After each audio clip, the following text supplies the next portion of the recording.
नमस्ते और picture astrology में आपका स्वागत है। ग्रहों की इस बहुत ही खास श्रृंखला में विभिन्न लग्नों के लिए विभिन्न भावों के माध्यम से आज हम पहले भाव में बृहस्पति के कुछ सबसे व्यावहारिक पहलुओं के बारे में बात करेंगे, एक कर्क लग्न की कुंडली के विषय में। इसका अर्थ यह है कि जब किसी कुंडली के पहले भाव में कर्क राशि मौजूद हो और बृहस्पति भी पहले ही भाव में विराजमान हो। इसलिए यह वीडियो कर्क लग्न के लिए कर्क राशि में बृहस्पति के विषय में भी है। अब कर्क राशि जो कि यहाँ पहले भाव में मौजूद है, वह असल में एक चर जलीय राशि होती है और पानी का सबसे बड़ा गुण यह होता है कि आप जो भी चीज उसके अंदर डालते हैं वह उसका विस्तार कर देता है पानी में। इसका मतलब उदाहरण के लिए मान लीजिए आप कुछ बीज डालते हैं पानी के अंदर, तो वे धीरे धीरे बढ़ेंगे और अंकुरित हो जाएंगे। या इसी तरह अगर आप सिर्फ सूखे कपड़े अगर आप पानी में डालते हैं तो वे भीग कर भारी हो जाएंगे। अगर आप सूखे मेवों को पानी के अंदर डालते हैं तो वे पानी को सोख लेंगे, फिर वे फूल जाएंगे, फैल जाएंगे और पचाने में बहुत ही आसान हो जाएंगे। और यही एक मुख्य कारण है कि बृहस्पति को जलीय राशि में बहुत अच्छा माना जाता है, क्योंकि बृहस्पति प्राकृतिक रूप से कारक होते हैं। वैदिक ज्योतिष में खुशियों के और पश्चिमी ज्योतिष में भी ऐसा ही है और हर कोई यही चाहता है कि उनके जीवन में खुशियों का विस्तार होता रहे। और कर्क एक चर जलीय राशि होने के कारण यह अधिकतम विस्तार की अनुमति देती है। और इसलिए यह एक कारण है कि बृहस्पति इस राशि में उच्च के भी होते हैं। अब इसी बहुत ही सरल मौलिक नियम को ध्यान में रखते हुए हम यह देखेंगे कि हम विभिन्न प्रकार के परिणामों की व्याख्या आखिर किस प्रकार से कर सकते हैं प्लेसमेंट के। अब बृहस्पति ग्रह इस स्थान पर पहले भाव में स्थित हैं, तो यह निश्चित रूप से पहले भाव की विशेषताओं को प्रभावित करेंगे, जो कि आपका संपूर्ण शरीर होता है, आपका संपूर्ण स्वभाव होता है, आप दुनिया के सामने किस तरह से आते हैं, और इसका मतलब आपका संपूर्ण स्वास्थ्य भी होता है। और इस स्थिति में यह आपके स्वास्थ्य के लिए विशेष रूप से महत्वपूर्ण है, क्योंकि बृहस्पति धनु राशि के भी स्वामी होते हैं, जो कि छठे भाव में स्थित है। और छठा भाव आपके रोगों का, तो छठा घर आपके दुश्मन, बाधा, रोग, कर्ज पर राज करता है। और ऐसे स्वामी का पहले भाव में स्थित होना और साथ ही उच्च का होना, इसके कई विभिन्न अर्थ हैं।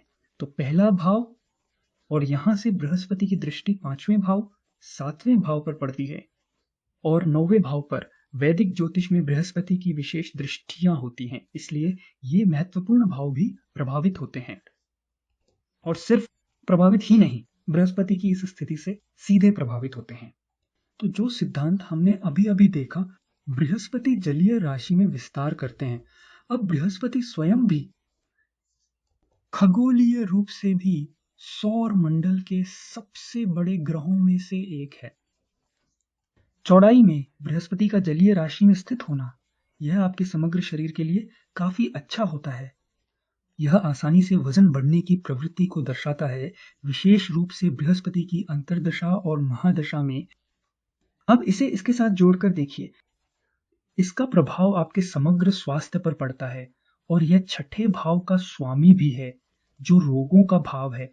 कहने का मतलब यह है कि वजन से जुड़ी हुई स्वास्थ्य संबंधी परेशानियां आसानी से हो सकती हैं आपके बृहस्पति की महादशा के समय, और खासकर तब जब बृहस्पति गोचर में भी पीड़ित हो जाता है। अब इसका एक और पहलू यह है कि बृहस्पति ज्योतिष में सबसे बड़े शुभ ग्रहों में से एक है। स्वाभाविक रूप से बृहस्पति सबसे अच्छा शुभ ग्रह है, साथ ही यह आपके नौवें घर का स्वामी भी है, जो एक बहुत ही शुभ घर होता है। तो कर्क लग्न वालों के लिए बृहस्पति असल में बन जाता है एक योग कारक शुभ ग्रह भी। बृहस्पति सभी के लिए एक प्राकृतिक शुभ ग्रह है, लेकिन कर्क लग्न वालों के लिए यह एक योग कारक शुभ ग्रह भी है। तो बृहस्पति की यहां मौजूदगी आपको जीवन में एक अच्छा समग्र स्वास्थ्य प्रदान करती है। यह एक बहुत ही अच्छा संकेत है एक ऐसे भौतिक शरीर का जो लंबी अवधि तक बना रह सकता है, जिसका अर्थ है कि यह दर्शाता है उत्तम दीर्घायु, एक अच्छा लंबा जीवन। लेकिन चूंकि यह छठे भाव का भी स्वामी है, कुछ सेहत से जुड़ी समस्याएं, खासकर आपके खान पान की आदतों और वजन बढ़ने से संबंधित आसानी से पैदा हो सकती हैं। और कौन सी विशेष परेशानी हो सकती है, यह आपकी कुंडली में चंद्रमा की स्थिति से समझा जा सकता है, क्योंकि चंद्रमा कर्क राशि का स्वामी होता है। कर्क राशि पर चंद्रमा का आधिपत्य है और बृहस्पति और चंद्रमा की एक दूसरे से स्थिति इस बारे में बहुत कुछ बताएगी। उन अवधियों के बारे में जिनमें आप सामना कर सकते हैं स्वास्थ्य समस्याओं का, और उन समयों का जब बृहस्पति आपकी शारीरिक खुशी के लिए ज्यादा बेहतर और सहायक होगा। और यह एक राशिफल की व्याख्या करने की जटिलताओं में से एक है कि एक ही ग्रह कुछ निश्चित समय के दौरान आपकी मदद करता है, आपको परेशानियों से बचाने में सहायता करता है, जबकि कुछ अन्य समयों के दौरान समस्याओं के कारणों में से एक हो सकता है। लेकिन बृहस्पति की उपस्थिति सबसे बड़े लाभों में से एक है। इसका पहले ही घर में और उच्च की राशि में उपस्थित होना बहुत ही उत्तम बौद्धिक क्षमताओं का एक शानदार संकेत है। पारंपरिक ज्योतिष शास्त्र में इस स्थिति को प्राय अधिकार से संबंधित शक्तियों से संबंधित माना जाता है। कोई ऐसा व्यक्ति जो जीवन में एक कार्यकारी पद तक पहुंच सकता है। इसका अर्थ है कि आप दूसरों को एक स्वाभाविक प्राधिकारी के रूप में नजर आते हैं।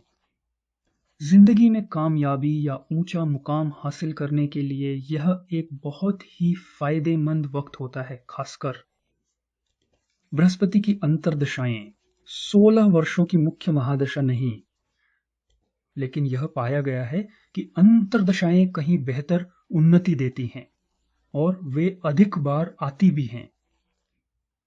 अब यहाँ पर गुरु इंसान को एक नैतिक व्यक्ति भी बनाता है, एक ऐसा व्यक्ति जो आमतौर पर हमेशा सही रास्ते या धर्म के पथ का अनुसरण करने की कोशिश करता है। धर्म का मतलब है वो काम जो करने के लिए सही है, जीवन में सही काम करना। और यह एक जरूरी हिस्सा है, क्योंकि पांचवें भाव पर बृहस्पति की दृष्टि आपको प्रेम में सच्चा बनाती है। हालांकि 10वें भाव पर इसकी दृष्टि गुरु के एक धीमी गति का ग्रह होने के कारण शादी में देरी का कारण बनता है। औपचारिक शादी में देरी होती है, हमेशा इस स्थिति के साथ जुड़ी होती हैं, विशेषकर एक महिला की कुंडली के मामले में। हालांकि यह पुरुष और स्त्री दोनों की कुंडली पर लागू होता है, पर खासकर महिलाओं की कुंडली में। और ऐसा इसलिए है क्योंकि वैदिक ज्योतिष में गुरु को कुंडली में पति का कारक या मुख्य कारण माना जाता है।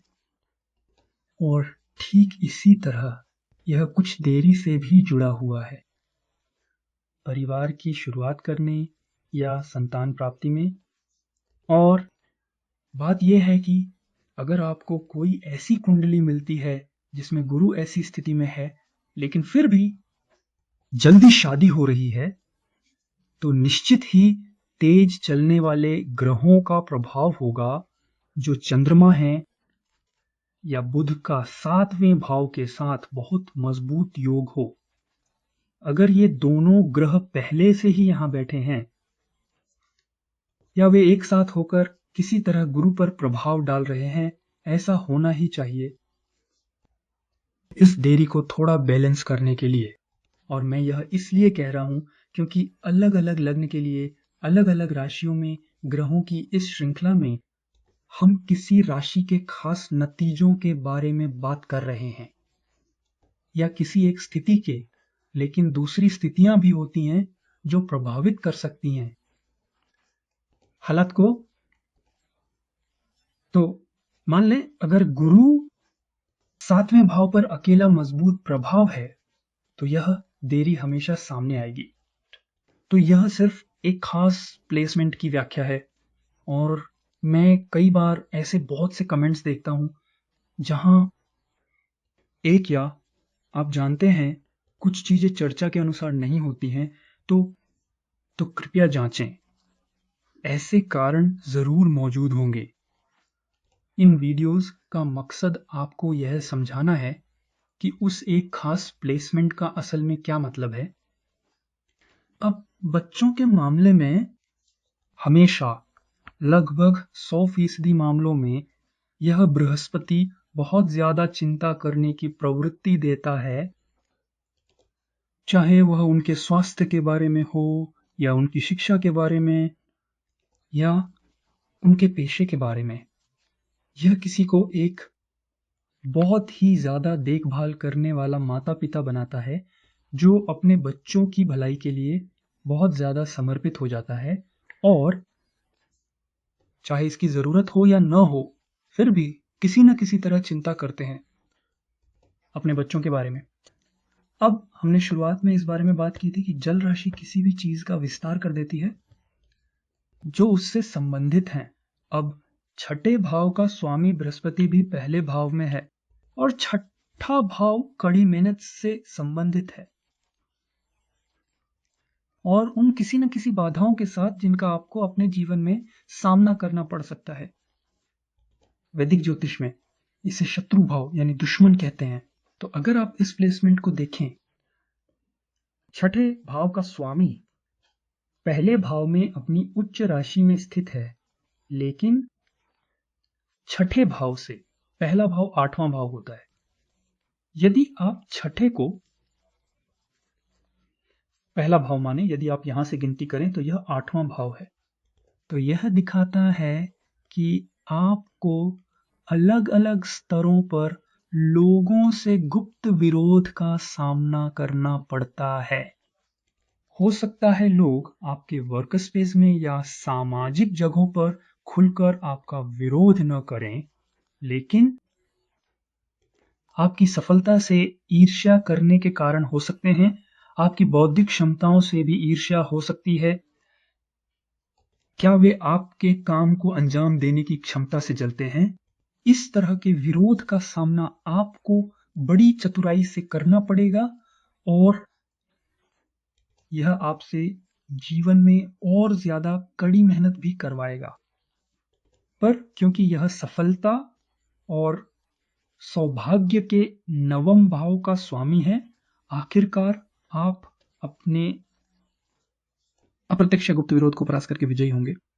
और भी कई रोचक लक्षण हैं जो यह बृहस्पति प्रदान करता है, जो दिखाई देते हैं जीवन में अलग अलग समय पर, अलग अलग दशा और अंतर्दशा के संयोगों में। हम उन विभिन्न विवरणों को भविष्य के वीडियो में कवर करने की कोशिश करेंगे, लेकिन ये वीडियो देखने के लिए आपका बहुत बहुत शुक्रिया। प्लीज़ लाइक और सब्सक्राइब करें और इसे आगे भी शेयर करें, और हम चाहेंगे कि आपका आशीर्वाद यूं ही बना रहे। शुक्रिया।